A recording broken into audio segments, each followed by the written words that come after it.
ஒரு கூட்டம் முடிந்த பின் செருப்புகளும் அந்த கட்சியினுடைய துண்டுகளும் ஒரே இடத்தில் கிடக்கிறது என்றால் அந்த கட்சியினுடைய கொள்கை எவ்வளவு கேவலமான கொள்கை என்பதற்கு இதுக்கு மேல வேற உதாரணம் சொல்ல. 2000 செருப்பு, அந்த கட்சியினுடைய 2000 கொடி, செருப்புகளுக்கு மத்தியில் அந்த கொடிகள் கிடக்கிறது.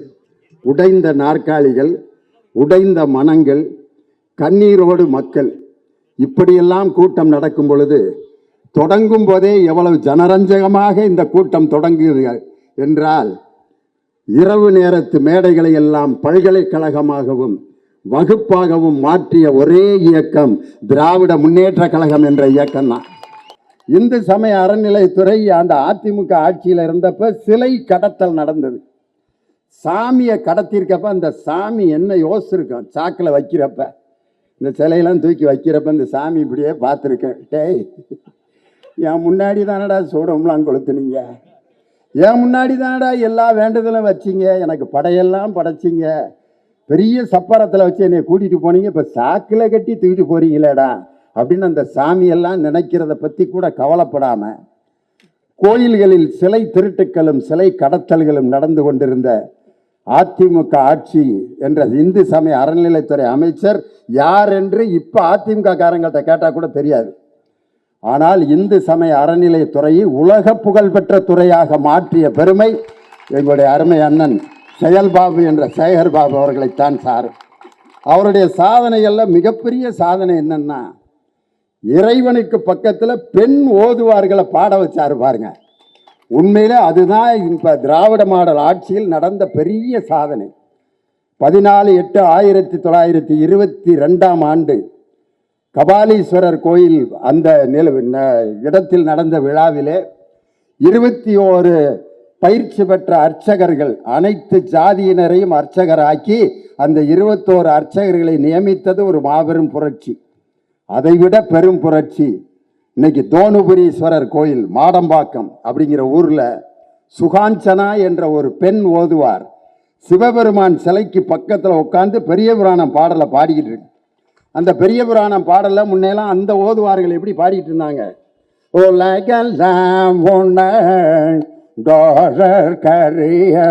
சுதி கரெக்டா வைப்பா, என்ன அப்படி பேசிட்டு இருக்க, நல்லா சுதியை ஒழுங்கா வைக்க,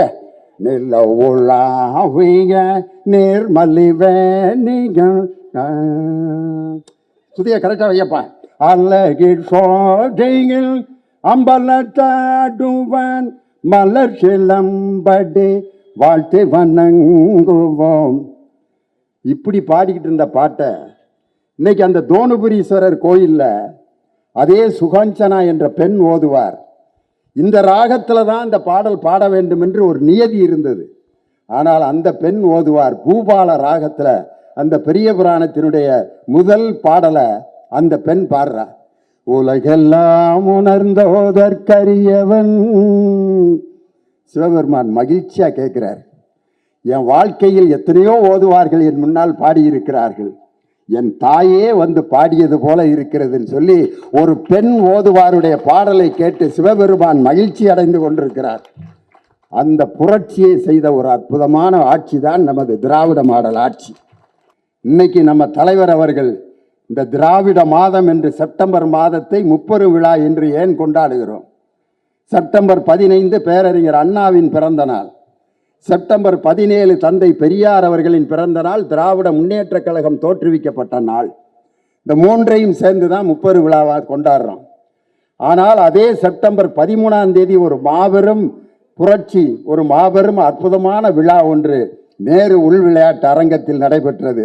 அதுதான் சென்னையில் சாதாரண பண்ணைப்புறத்தில் ஒரு விவசாய குடும்பத்தில் பிறந்த இளையராஜா என்ற ஒரு சாதாரண ஒரு கிராமத்து மனிதன் நம்மை அடிமை செய்த இங்கிலாந்துக்காரர்கள் உருவாக்கிய சிம்பொனி இசையை அந்த நாட்டிலே உருவாக்கி அந்த சிம்பொனி இசையை நேரு ஸ்டேடியத்திலே நிகழ்த்தி காட்டி அந்த இசைஞானிக்கு பாராட்டு விழா நடத்திய அரசு விழாவாக நடத்திய ஒரு தலைவர் நம் தலைவர் அவர்கள். இசைஞானி இளையராஜாக்கு ஹிந்தி தெரியாது, வேற எந்த மொழியும் தெரியாது, இங்கிலீஷு தமிழ் சிம்பொனி இசையை அமைச்சிட்டு வந்திருக்காரு. ஆங்கிலமும் தமிழும் மட்டும் இருந்தால் இந்த உலகத்தையே நாம் ஜெயித்து விடலாம் என்று இருமொழி கொள்கை உருவாக்கியவர் பேரறிஞர் அண்ணா என்ற நமது திராவிட முன்னேற்ற கழகத்தை உருவாக்கிய தலைவர். அந்த 2 மொழி தெரிஞ்சா போதும், வேற எந்த மொழியும் நமக்கு தேவையில்லை. அப்படி இருமொழி கொள்கையை உருவாக்கிய பேரறிஞர் அண்ணா. அப்படிப்பட்ட அற்புதமான ஒரு முப்பெரு விழா இன்னைக்கு எங்களுக்கு கொடுத்திருக்கிற தலைப்பு ரொம்ப அருமையான தலைப்பு. தியாகத்தால் விதைத்தது திராவிட மாடலாய் மலர்ந்தது அப்படின்னு அருமையான ஒரு தலைப்பு கொடுத்துருக்காங்க. முத்தமிழறிஞர் டாக்டர் கலைஞர் ஒரு கதை எழுதியிருக்கார், அணில் குஞ்சுன்னு ஒரு கதை. நான் யாரையோ பற்றி பேசுகிறேன்னு நினச்சிக்கிறாங்க. அவர் எழுதின கதையோட தலைப்பே அணில் குஞ்சு தான். எப்படி அன்னைக்கே சிந்திச்சு இப்படி எழுதினாருன்னு தெரியல என் தலைவர். ஒரு இஸ்லாமிய பையன், சின்ன பையன், ரோட்டில் ஓடிக்கிட்டு இருக்க ஒரு அணில் குஞ்சை பிடிச்சிட்டு வர்றான். பிடிச்சிட்டு வந்து அவங்க வீட்டில் வச்சு விளாண்டுக்கிட்டு இருக்கான். சூப்பராக, அணில் ரொம்ப சந்தோஷம், ஆஹா ஓகான்னு அது சாப்பாடு கொடுக்குறேன். அணிலும் ஜாலியாக இருக்கு. அந்த இஸ்லாமிய வீட்டில் இருக்கவங்க என்ன சொல்கிறாங்கன்னா, இதை எங்கேருந்துடா பிடிச்சிட்டு வந்தேன்? நான் பள்ளிக்கூடம் விட்டு வர்றப்ப நான் பிடிச்சிட்டு வந்துட்டேன் அப்படின்னு சொல்லிட்டு அந்த அணிலை வெளியில் கொண்டு போகிறான். ஒரு இந்து குடும்பத்தை சேர்ந்தவங்க அந்த அணிலை வாங்கி பார்த்துட்டு, இது ராமருக்கு உதவி செஞ்ச ஒரு விலங்கு, அதனால தான் ராமர் பிரியமாக அது மேலே 3 கோடு போட்டாருன்னு அவன் ஒரு பிட்டை போட்டு விட்டான். அதை வந்து வீட்டில் சொல்கிறான். உடனே அந்த இஸ்லாமிய குடும்பம் என்ன செய்யுது, ராமர் போட்ட கோடா தூக்கி போடுறா அதை வெளியே. அந்த இந்து குடும்பமும் அந்த அணிலை வந்து இவ்வளோ நாள் இஸ்லாமியர் வீட்டில் இருந்துச்சா, இதை நம்ம இனிமேல் தொடக்கூடாதுன்னு அணில் குஞ்சை தூக்கி ரோட்டில் போட்டாங்க. அந்த அணில் குஞ்சை வந்து கழுகு கொத்திட்டு போய் ஒரு 2 மணி நேரத்தில் அந்த அணில் குஞ்சு இறந்து பிணமாய் கிடந்தது. அணில் குஞ்சுகளின் நிலை கடைசியில் இதுதான் என்பதை இந்த நேரத்தில் நான் சொல்லிக்கொள்ள கடமைப்பட்டிருக்கிறேன். கலைஞர் எதுக்காக எழுதினார்னா, மதவெறியால் தலைவர்கள் அடித்து கொள்ளும் போது அணில் குஞ்சு போல பொதுமக்கள் தான் பாதிக்கப்படுவார்கள். அதனால் பாதிக்கப்படுவது பொதுமக்கள், மத தலைவர்கள் மகிழ்ச்சியாக இருப்பார்கள், பாதிக்கப்படுவது அணில் குஞ்சு என்று அன்னைக்கு நம்ம தலைவர் கதை எழுதினார். அது மட்டும் இல்லை, ஒரு தலைவன் எப்படி இருக்க வேண்டும் என்று சொன்னால், எந்த நேரத்தில் பிரச்சனை வருதோ அந்த பிரச்சனையை சந்திப்பதற்கு நேரடியாக களத்தில் எவன் துணிஞ்சு இறங்குகிறானோ அவன்தான் தலைவனாக இருப்பதற்கு தகுதியானவன். இதை யாரு? திருவள்ளுவர் சொல்லியிருக்காரு. தூங்காமை, துணிவுடைமை, அஞ்சாமை, இம்மூன்றும் நீங்காது நிலநாள்பவர்க்குன்னார். இது 3 வந்து நிலத்தை ஆட்சி செய்வர்களுக்கு தூங்காமை, தூங்கக்கூடாது, துணிவுடைமை, அஞ்சாமை, இது 3 வேணும். ஒரு பிரச்சனை நடந்தோன்னா நேரம் ஓடி போய் வீட்டில் போய் கதவை சாத்தி கொண்டு படுப்பவன் தலைவனாக இருப்பதற்கு தகுதியற்றவன். வா, என்னை அடிப்பாங்க, வாங்கு, 4 பேர்கிட்ட அடி வாங்கு, வாங்கி எனக்கு மக்கள் தான் முக்கியம் என்று நின்றிருந்தால் நீ உண்மையிலே அரசியல் கட்சி தலைவன் என்று நாங்கள் ஒத்துக்கொள்கிறோம். ஓடி ஒளிந்து விட்டு இன்னைக்கு பார்த்தீங்கன்னா இருக்கிறதுலே ரொம்ப அழகான பூச்சி எதுனா கரப்பாம்பூச்சி தான். அந்த கரப்பாம்பூச்சி ரொம்ப ஆற்றல் மிக்க பூச்சி. 0 டிகிரி செல்சியஸ்லையும் உயிர் வாழும், 100 டிகிரி செல்சியஸில் வெப்பப்படுத்தினாலும் உயிரோடு இருக்கும், இருட்டுக்குள்ளேயும் இருக்கும், வெளிச்சத்துலேயும் இருக்கும், எல்லா கிளைமேட்லையும் கிட்டத்தட்ட 100 வருஷம் உயிர் வாழக்கூடிய ஒரு ஆற்றல் உள்ள ஒரு பூச்சி. இவ்வளோ பெரிய மீசம் இருக்கும். ஆனால் ஒரு வெளிச்சம், ஒரு பிரச்சனைன்னு வந்தால் ஓடி போய் உள்ளுக்க ஒளிஞ்சிடும். கரப்பான் பூச்சி தலைவர்கள் இந்த நாட்டுக்கு தேவையில்லை. தன் கோழி குஞ்சுகள் தாக்கப்படும் போது பறந்து வந்த அந்த கோழி குஞ்சுகளை பாதுகாக்கும் தாய்க்கோழியை போல தாயுமானவர்களாக இருக்கக்கூடிய தலைவர்கள் தான் இந்த நாட்டுக்கு தேவை. அதனால தான் வந்து எங்கள் தலைவர் வந்து கல்வியில் சிறந்த தமிழ்நாடு அப்படின்னா அதே நேரு உள்விளையாட்டு அரங்கத்தில் ஒரு நிகழ்ச்சி நடத்தினார்.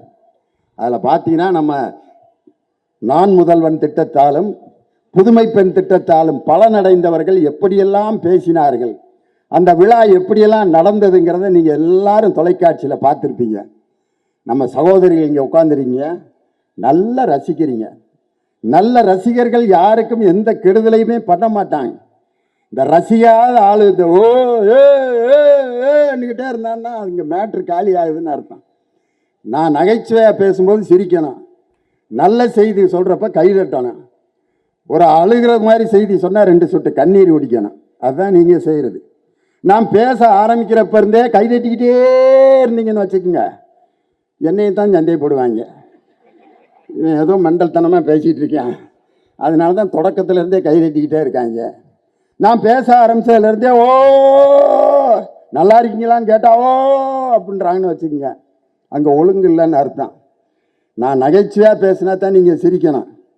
நான் ஆரம்பிக்கிறப்ப இருந்தே சிரிச்சுக்கிட்டே இருந்தீங்கன்னா ஒன்று என்னையை சந்தேகப்படுவாங்க, இல்லாட்டி உங்களை சந்தேகப்படுவாங்க.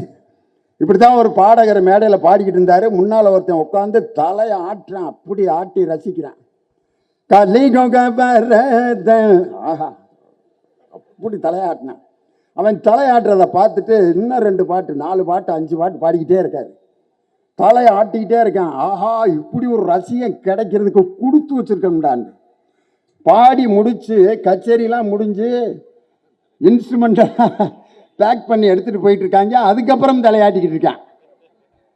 கீழே இறங்கி போயிட்டாரு. டேய் பாடி முடிச்சுட்டேன், அதுக்கப்புறம் தலையாற்றியே, எப்படி ஒரு அற்புதமான ரசிகனை நான் பார்த்ததே இல்லைடா, நான் பாடினதை நினச்சி தலையாற்றியான்னாரு. இல்லைங்க, நான் பிறந்ததுலேருந்தே தலையாட்டிக்கிட்டு தான் இருக்கேன், எனக்கு நரம்பு தளர்ச்சி, நான் மண்டையாட்டுறதை பார்த்து நீ பாடிக்கிட்டு கிடந்திருக்க பாரு அப்படின்ட்டு. ஏதோ கூட்டம் எல்லாம் ஓ என்று கத்தி ஓடி வருவதை பார்த்து ஏதோ நம்ம எல்லோரும் நேசிக்கிறார்கள். ஒரு கவிஞன் தான் எழுதினான். ஆட்டுக்கார அலமேலு படத்தில் நடித்த ஆடு சாலையில் நடந்து சென்றது. மக்களெல்லாம் கூட்டமாய் வந்து ஆட்டுக்குட்டியை ஆட்டுக்கார அலமேலோடு நட்ட ஆடு ஆடு என்று அதனுடன் புகைப்படம் எடுத்தார்கள். ஆடு கம்பீரமாக நடந்து சென்றது, மக்கள் தான் மந்தைகளை போல் பின்னால் அலைந்து கொண்டு ஓடினார்கள்னு அந்த கவிஞன் எழுதினான்.